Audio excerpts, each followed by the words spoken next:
کھلاڑی Cristiano Ronaldo سے کسی نے سوال کیا کہ تمہاری ماں ابھی تک تمہارے ساتھ کیوں رہتی ہے، تم اس کو ایک الگ گھر کیوں نہیں بنوا دیتے؟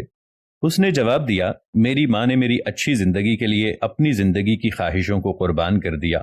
وہ خود بھوکی سو جاتی تھی تاکہ میں رات کو پیٹ بھر کر کھا سکوں۔ ہم بہت غریب لوگ تھے، ہمارے پاس کوئی پیسہ وغیرہ نہیں تھا۔ وہ ہفتے میں 7 دن نوکری کرتی تھی اور شام کو نوکری کے بعد سیکنڈ شفٹ میں صفائی کا کام کرتی تھی تاکہ مجھے فٹ بال اور دیگر سامان خرید کر دیکھ سکے، تاکہ میں پروفیشنل کھلاڑی بن سکوں۔ میری ہر کامیابی اسی کی مرہون منت ہے۔ میں جب تک زندہ ہوں وہ میرے ساتھ رہے گی، اور میں جو کچھ بھی اس کو دے سکوں گا، میری ماں میری پناہ ہے۔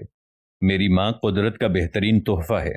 میں اپنی ماں کو دنیا جہان کی سب چیزیں اکٹھی کر کے دے دوں تو فقط ایک رات کا بھی میں قرض نہیں اتار سکتا کہ جب میں بخار میں تڑپ رہا تھا اور میری ماں پوری رات میرے ماتھے پر گیلی پٹیاں رکھتی تھی، اور وہ پوری رات میری ماں سوئی نہیں۔